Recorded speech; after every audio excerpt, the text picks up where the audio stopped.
you found my channel, this is probably because you are studying media for GCSE.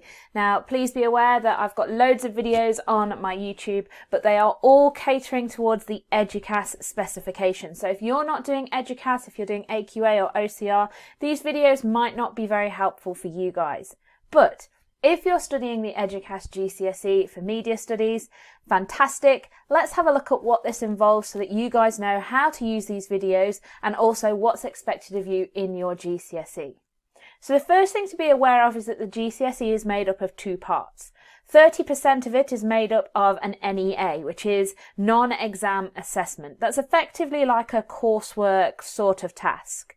But 70% of your overall GCSE is based on 2 exams that you sit. Now those exams are 1.5 hours each, and they will test you on a range of different knowledge that you should be gaining over the course of your 2 years of study. Okay, now that pie chart that you see there, that's really something that you guys need to remember. Okay, the NEA, the coursework side of things, is so tiny that you really need to be nailing these exams in order to get the best grade possible at GCSE. Let's have a look at the NEA first then. Because it's so tiny, we'll deal with this and get this out of the way so that the exam, the bit that I help you guys with, is something that stays fresh in your mind. So the NEA stands for non-exam assessment, which basically means that it's something that you do in class, maybe a few little bits at home. It's not done in exam conditions, and it acts very much like coursework or controlled assessment if you've had brothers or sisters sit, that sort of thing, or if you've got that in other subjects. You are given 12 weeks to complete this assessment, okay? But those 12 weeks are based on sort of 2 to 2.5 hours worth of contact in a week. So basically you're given 24 hours in order to sort of complete this task. Now it's down to your school as to how they organise that. In my school, what I'll be doing is I'll basically be using 6 weeks maximum for my students to actually put this thing together in class. The other time, the other hours remaining from that, I'm going to get them to be doing bits at home, and you can do bits at home for this particular task. Now there are a choice of things that teachers can set for you to do at home. So things like taking your images, things like sketching, planning, doing some research, doing some prep, all that sort of stuff can be done at home. And it might be that that's set as a homework task. I know that's how I'm going to be doing it with my students. Or it might be that this is something that you guys do in your own time to help you when you come to actually make this in class. Now there's a choice of tasks that your teachers can set you, and it will be down to your teachers as to which one of these tasks you do. Some teachers may give you the choice of the full range, which are television, magazines, film marketing, music marketing. So some teachers may give you the full range and get you to choose what you want to do, but I know that in my classes and with my students, I tell them you are doing the magazine task. Just because I know that that's the easiest one for me to support my students with. But your teachers, depending on what sort of access you have to things in class, what sort of setup you have in your school, may do it slightly differently. Regardless of which task you're doing, they all include a 250-word statement of aims, where you have to state what you are going to do to meet that task and why. Now this statement of aims is really important. Loads of students previously that I've taught have written the statement of aims and have sort of gone back to it at the end of their coursework. So it's like, I have done this because I did do this because, and that's not what the exam board are asking for. They want to see that you've thought about the choices that you're going to make before you start writing your project, before you start doing your project, because this is the way that things work in industry. You make a plan, you have a go at it, and then you think about, okay, that's not working, what have I got to do and change? If your production doesn't look exactly the same as you stated in your statement of aims, that's fine. But you need to make sure that you are thinking very clearly about what you're going to say in that statement of aims, what you're planning to do in your project and why, so that you have the best chance then of producing an excellent sort of product overall. You are provided with a list of minimum requirements. So every single one of those 4 tasks has got a bullet point list of minimum requirements that the exam board want to see. If you don't include those minimum requirements, then you are not going to go up the mark scheme. Okay, and I will probably do a separate video on the NEA at a later stage.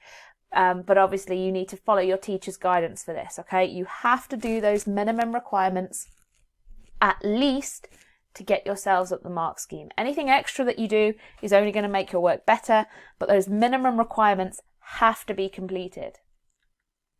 Ultimately, you're marked out of 60 here. You get 10 marks for your statement of aims, 20 marks for how well you meet the requirements of the brief. So if you don't do those minimum requirements, you're losing marks out of that 20. You are assessed on whether it's suitable for the specific form, genre, and audience.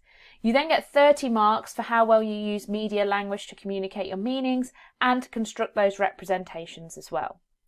As I said, I'll probably do another video on NEA at a later date, but follow your teacher's guidance on this. The main thing that I'm going to be helping you guys out with are the exams. Okay, so component 1, basically component stands for paper. Component 1 is made up of 2 different sections. In section A, you're marked out of 45. Section A on paper 1 is the biggest section out of both of those papers, and there's a question in there that is worth more marks than any other question on any paper. So paper 1 is vital for you guys to get right.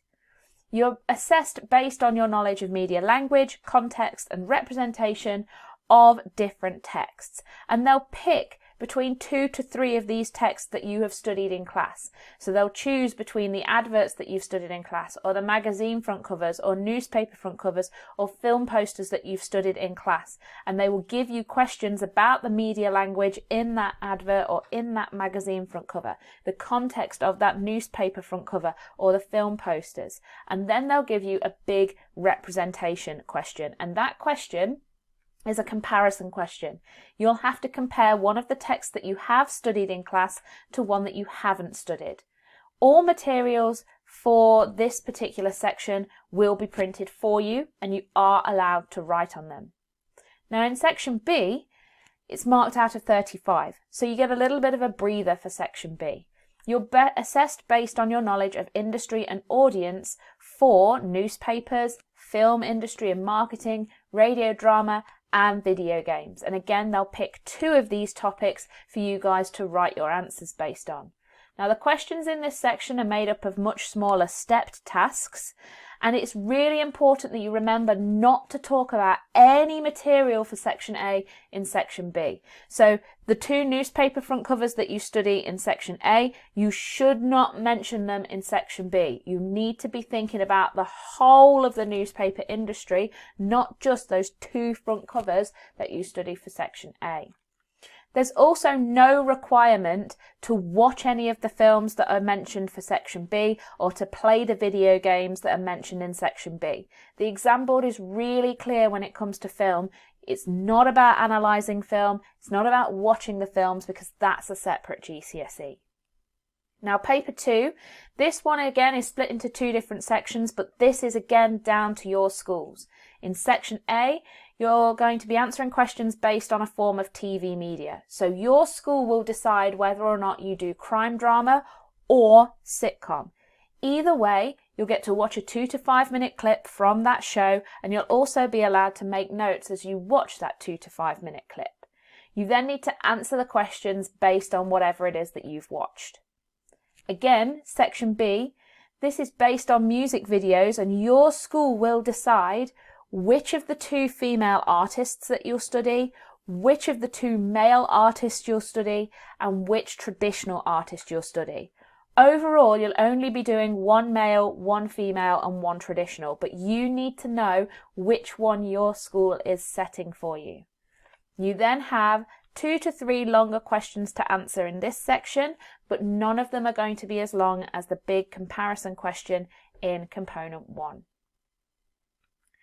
You're also getting no source material for section B. So while you get to watch the clip from the crime drama or sitcom, you don't get that here.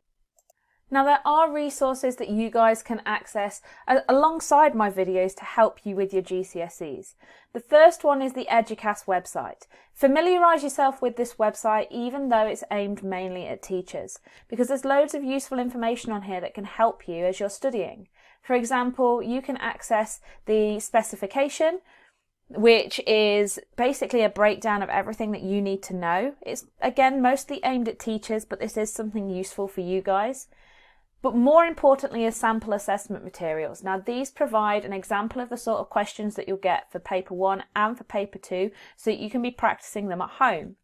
You can also access the digital resources that are on the Eduqas website. In particular, I find the fact sheets and the set products really useful. So that would give you an idea of not only what you need to study, but some useful background information on the text as well. Plus, you can, if you want to, purchase revision guides that are available. The student book is basically like a textbook, which is why it's sort of double the price of the revision guide. And the revision guide itself is quite expensive. They are all right to use, but if you don't want to buy them, I can understand why given the price point. Either way, I'm just making you guys aware of all the stuff that's available for you to help you. Now, have a look at some of the playlists that I've made so that you get an idea of the sort of content that you need to know for each of the different topics.